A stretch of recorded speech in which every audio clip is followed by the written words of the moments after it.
This is Visionary, a show exploring how nuclear powers your world. I'm Mary Carpenter. And I'm Jordan Houghton. Let's jump in.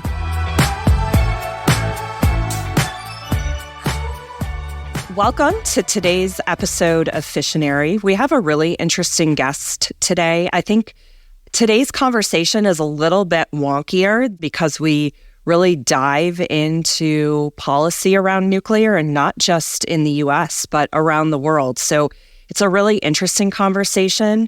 Hang with us as we go through it. I think all of our listeners are going to really enjoy this one. One thing that I think is very interesting about today's guest is that she wasn't always pro-nuclear. She didn't start out that way, but learning about nuclear brought her over to understanding its necessity in fighting climate change and for energy security around the world. So we'll have a really interesting perspective from our guest today. She's from California. She herself said that she's from a pretty hardcore environmental background. So she was influenced to feel one way about nuclear, but when she started to learn more about the necessity that nuclear plays to fight climate change, she's changed her opinion. So, I think it's an important story to tell that as we're considering climate change and what we need to do to fight it, that nuclear is such an important tool that we have in the toolbox. I'm presuming many of our listeners are coming to us not 100% sure how they feel about nuclear either. And I'm hoping that these conversations help educate them and give them resources for learning more and cut through some of the misinformation that's out there. I think it's really important for people to have a place to turn to learn what they need to know. I think there's been a lot of misconceptions out there. That's a theme that comes up in a couple of our episodes. And it's interesting to me how many people will actually sit down with the information, digest it, and realize that nuclear is a solid option for climate change and energy security. Right. And this guest is heavily influenced by climate change, but she also talks about that energy security piece that you just brought up. And that might resonate with some listeners. If climate change isn't the top issue for you, maybe energy security is. And we dive in a little bit in this episode to American innovation and American technology and how important it is for America to stay competitive in nuclear energy, because if we're not providing the technology, then places like Russia and China will. And our guest gives a really interesting perspective of how these are 100-year agreements. And if America doesn't do it, then other countries will create these relationships with Russia and China. Mary, I think bringing up the idea of energy security in the context of national security is a really fascinating angle of this conversation. It gets a little bit deeper than I think maybe everyone is expecting to hear on this podcast, but it's really important for everybody to understand the energy security piece of it and how other countries like Russia and China's influence over nuclear programs in other parts of the world can impact us here at home in the United States. We've been talking about our guest today, but we haven't formally introduced her. Her name is Lindsey Walter, and she's the Director of International Policy for Third Way's Climate and Energy Program, and she co-founded Carbon Free Europe, an initiative of Third Way that provides analysis on technology-inclusive climate policy in the EU and UK.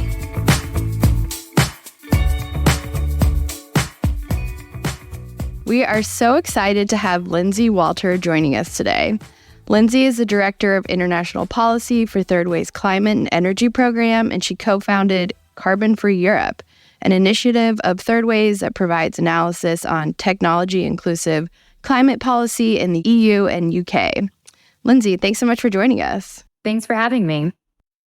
All right, let's jump right in with you telling us a bit about you. Where are you from? What's your background? What you're doing now? Yeah, so I'm from Huntington Beach, California, but I've been on the East Coast for maybe over a decade now. And I've always been passionate about the environment. I think that comes from growing up in the ocean. I earned my bachelor's in sustainable development. Then I went back to get my master's in environmental science and policy. So I come from a pretty hardcore environmental background. And I feel very privileged to work in energy policy now because I think the climate crisis is one of the most, if not the most pressing challenge of our lifetime. You know, as Director of International Policy at Third Way, I oversee our transatlantic clean energy policy portfolio. And as you mentioned, I co-founded our European initiative, Carbon for Europe. We ultimately work to provide analysis and recommendations to policymakers, both in the US, EU, and UK, to ensure that climate policy can create affordable, clean, reliable energy. I'm going to just interject and ask, which coast is your favorite coast? Oh, I hate to say it because I'm here with all of my East Coast friends, but I highly prefer the West Coast. The landscape, it's just so much more beautiful. I'm huge on the mountains and the Rockies and the desert and the ocean landscape. The West Coast has it going on, but, you know, work is on the East Coast, so here we are. That's fair. It is beautiful. But I have to ask, growing up in California, were you always pro-nuclear? I was not. And this is actually more of a recent transition for me, to be honest. You know, I grew up in a very kind of traditional environmentalist mindset in Southern California. I also did my Fulbright research grant in Germany for a year, which surrounded me with a lot of academic traditional thinking in Germany around kind of anti-nuclear. And to be honest, it was just kind of a given in that community. You weren't really challenging assumptions around that a lot. You mostly just knew that it was bad and you talked about other clean energy resources. So that was the background that I came from. And it's funny, when I was interviewing for the job at Third Way, like 5 years ago now, one of the first questions I asked my now boss, Josh, was, do I have to be supportive of nuclear to join the Third Way team? Because I love a lot of the work that we do on different clean energy technologies and innovation policy. So I was really passionate about the job. But I knew Third Way also did work on nuclear. So I asked, do I have to be supportive of nuclear? And Josh said, no, we have other people working on that. And then slowly over time, I run our energy systems modeling work, working with partners at Evolved Energy Research. And through that energy systems research that we do for both the US and Europe, it began to become clear to me that our chances of reaching net zero emissions by 2050 increase significantly when we include nuclear in the mix. So that was the beginning of some cracks in my thinking and openness to learn more about the technology, was actually through this climate lens and an understanding of why we might need nuclear to meet our climate goals. And then, you know, from there, I've begun to transition into, I say, you know, I'm supportive of nuclear for the climate reasons.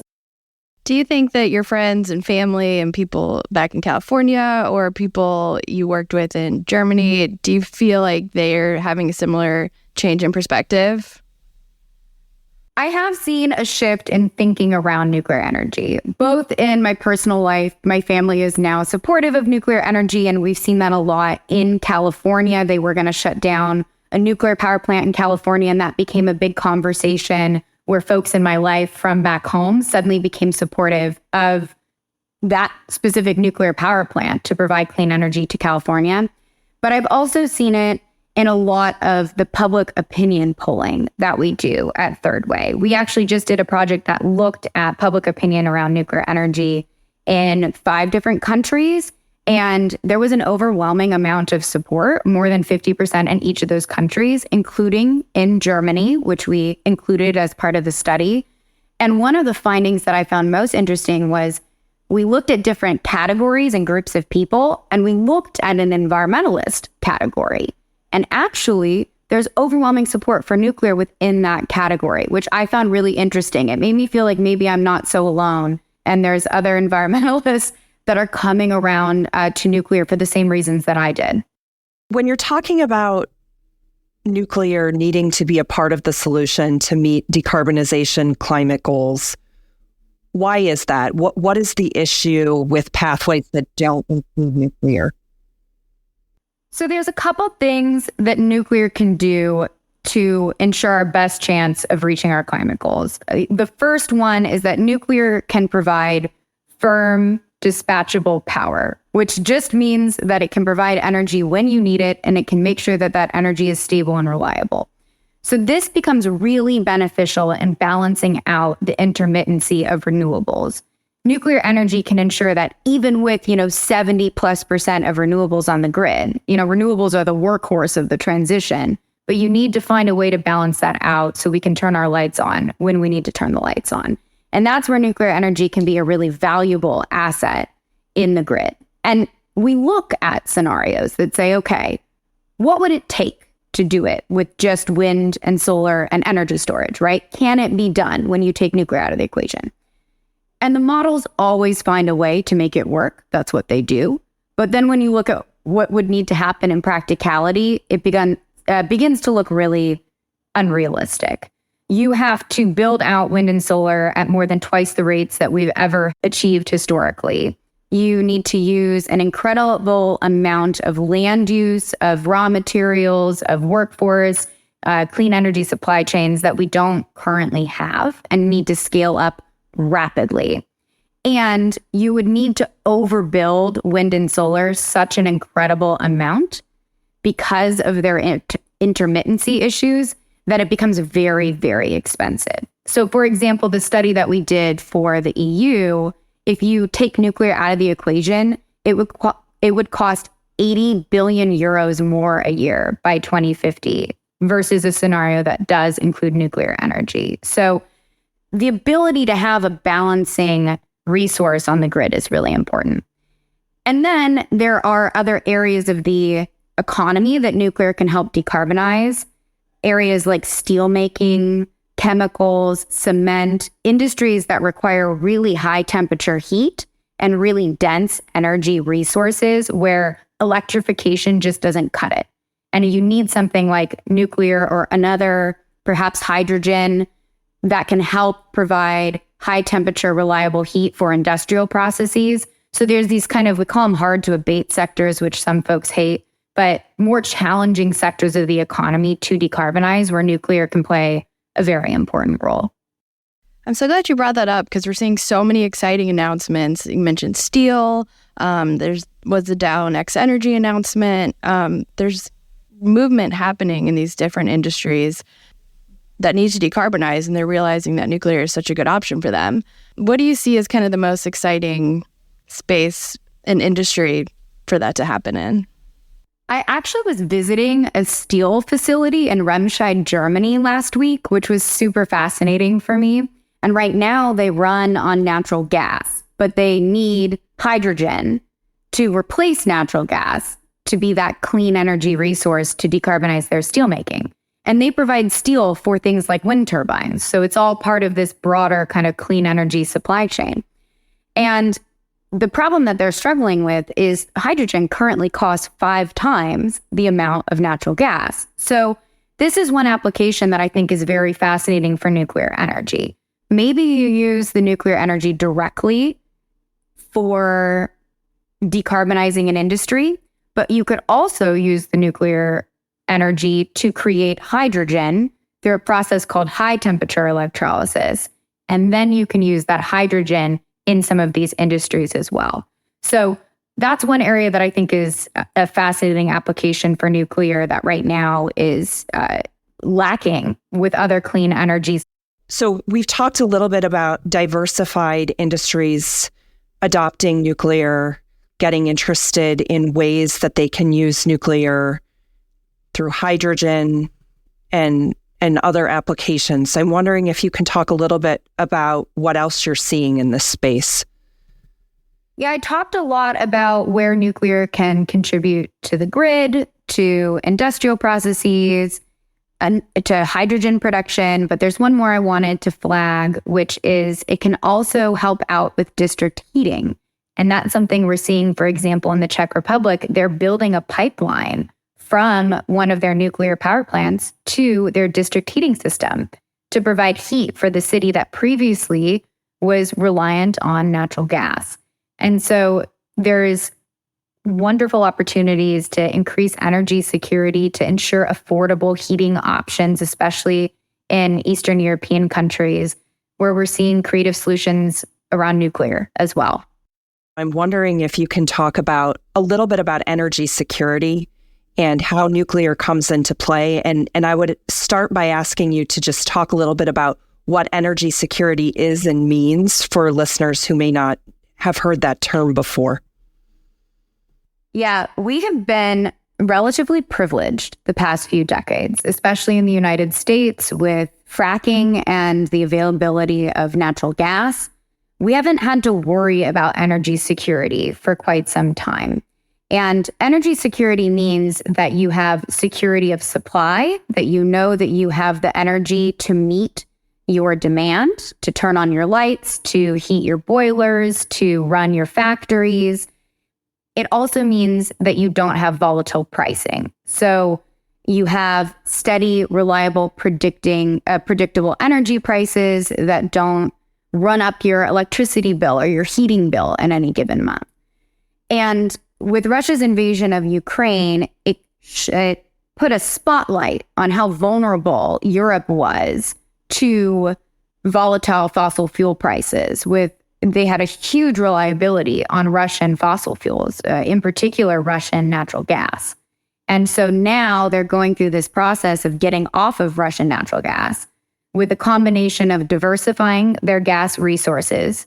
So the United States increased our exports of liquid natural gas to the EU to help them survive last winter, but also building out as much clean energy as they can within the EU to replace those fossil fuels in general.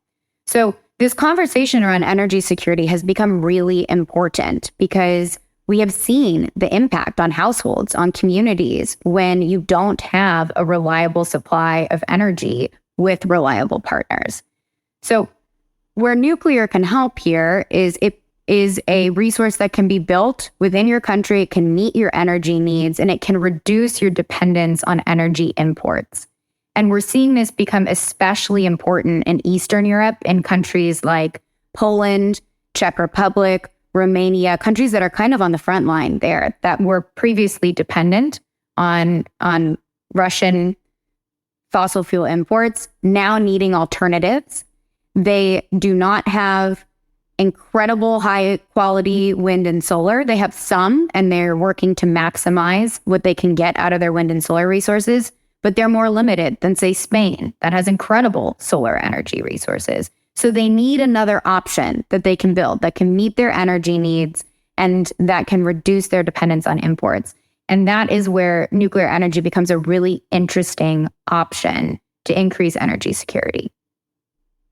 So, Lindsey, when we're talking about Europe, and not just Europe, but globally, there's a lot of influence from Russia and China. And I mean, we're talking about wanting to reduce dependence on Russian fuel, for example, but it doesn't just stop there, because we're seeing influence in their technology globally. And I'm wondering if you can talk a little bit about that and how that impacts the US, how that impacts really the whole world as that progresses.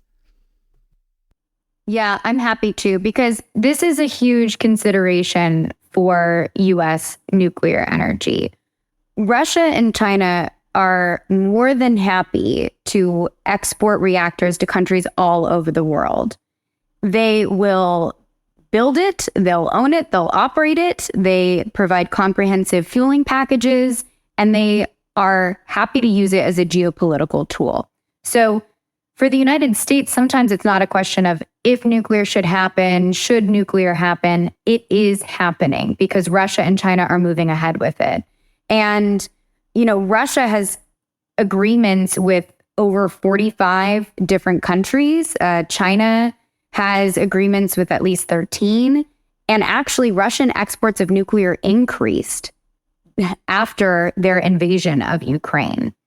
So the US can be a player in this international market for nuclear technologies or else countries will keep turning to Russia and China to build reactors because they need energy, they need electricity, and they are more than happy to have it be paid for by Russia or China. So nuclear is happening internationally. This is a huge concern that the U.S. and U.S. policymakers need to be aware of and need to consider. We have international policy experts here who will talk about when you see Russian and Chinese influence on countries, that it is generational. So once they have gone into a country and invested in nuclear, that country doesn't have the ability to pivot immediately to U.S. technology. They end up invested in it. And I think I'm wondering if you can talk a little bit about that it's not something that we can go in and reverse immediately once it's been done. Yeah, I mean, these are 100-year agreements. You have everything leading up to before you build the reactor with, regulatory processes. You have the construction, the operation, and then the decommissioning. So once these reactors are built in countries, they're establishing a 100-year relationship with Russia and China. And you can't just go in and swap out the technology at that point. So it's incredibly important that the United States is engaging with countries and providing reactors as an option. The other thing here is we used to take it for a given that the US was the leader in standards around nonproliferation or around security. But the fact of the matter is whoever is exporting the technology is the one controlling and dominating the security, the non-pro standards. So I care a lot about us addressing the safeguard security, non-proliferation risks of nuclear. For us to be able to do that, we need to be competitors in the global market. And so, I talk a lot with the non-proliferation community, and there are some real genuine concerns there. But we can't control what Russia and China are going to do. They are and have proven that they're more than happy to continue to export their reactors. So if we want to help influence and control these standards, especially with our technology, which has some of the highest standards of safety and nonproliferation in the world, then we need to be a player. And if we're not, then the world will continue to buy Russian and Chinese reactors. How can the government help the U.S. government?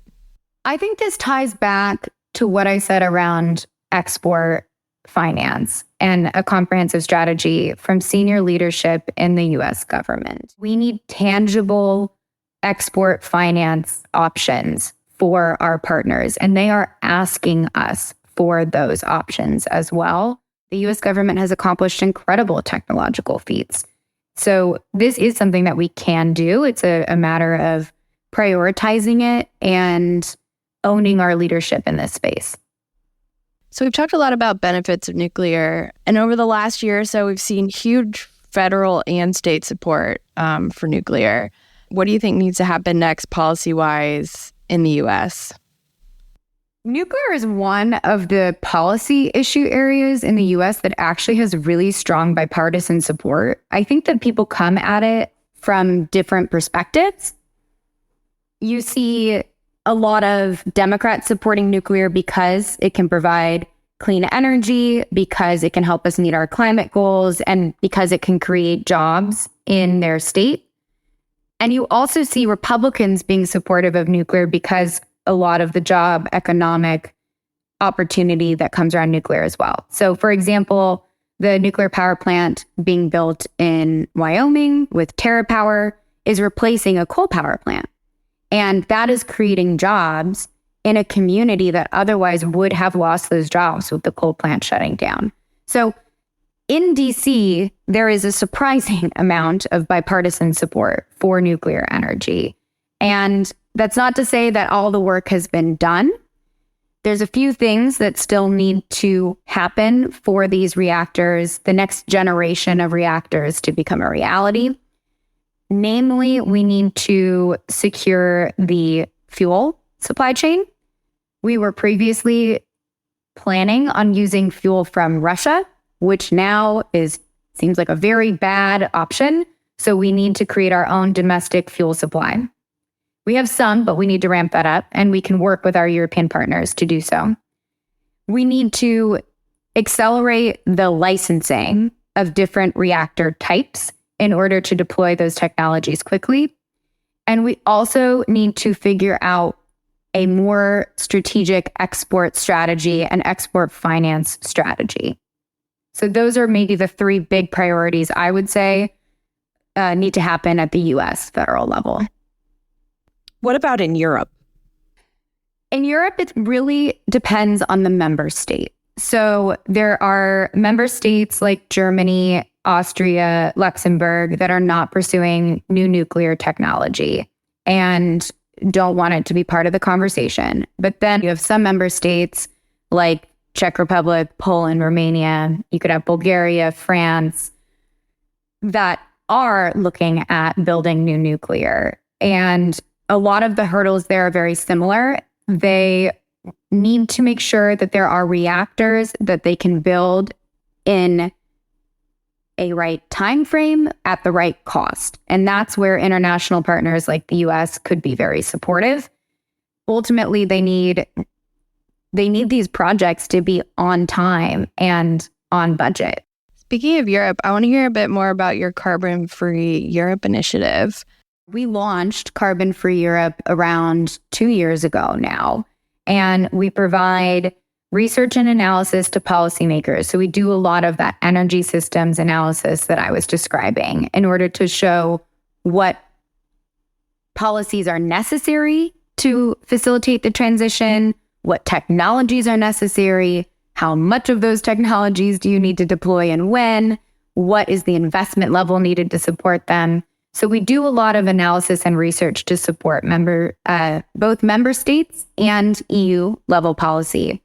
And then we also do advocacy around tech-inclusive climate policy. So it's a big priority of ours to ensure that the EU is investing in the innovation and deployment of a diversity of clean energy technologies to maximize the chances of succeeding in climate goals. So we do a lot of work supporting wind, solar, energy storage, carbon capture and storage, hydrogen, nuclear energy. We very much look at where different technologies can help in different countries, in different areas of the economy, and work to ensure there's the policies to make sure that can get done. In the short term, what do you see as next for you via Third Way, via Carbon-Free Europe? What are your immediate goals? So our immediate goals on the US front, we're in a big stage of implementation. We had some incredible policy passed with the Inflation Reduction Act, CHIPS and Science, and the Bipartisan Infrastructure Law.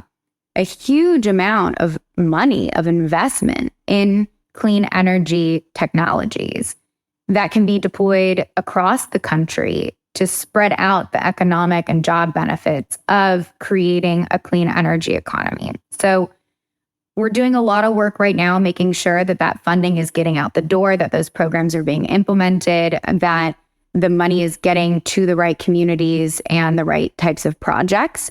And it's a very exciting stage of implementation. There's also, as I mentioned, some work that we're still doing to try and get not just nuclear, but other technologies, the additional policy changes that are necessary for them to be deployed. And then on the European front, it's very much engaging. They're working right now on something called their Green Deal Industrial Plan, which is their response to the US Inflation Reduction Act. After the US passed IRA, our international partners took a step back and said, we need to find a way to also be competitive in the clean energy market.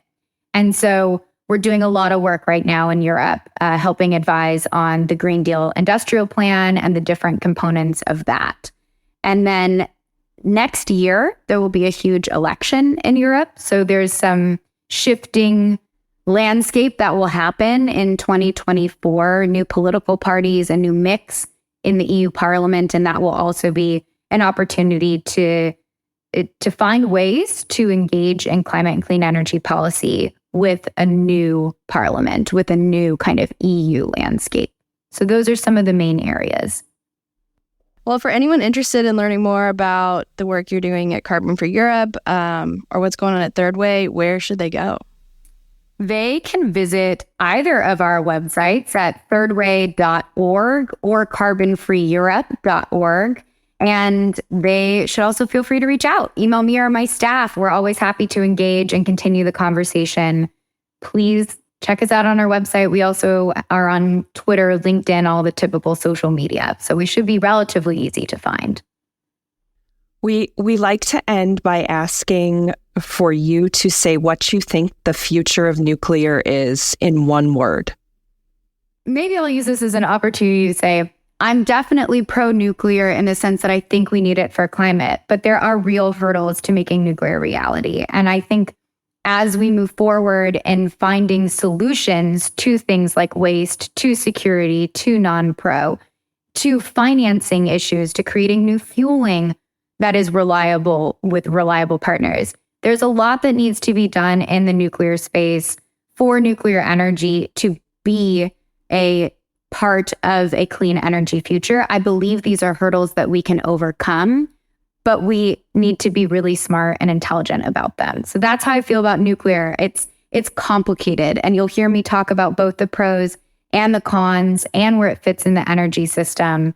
I don't think it's just a simple answer, and I sometimes fall somewhere in between. So I'll say complicated. That's fair. I mean, I think it's important to have conversations like this to put it all out there and understand what's on the table so we can find a path forward. Thank you so much, Lindsey, for chatting with us today. We covered so many important topics. If you want to learn more about Third Way or Carbon Free Europe, you can visit their website or find them on social media. And thanks to all of you for listening. Don't forget to subscribe and leave your feedback to the podcast on whatever platform you're listening on.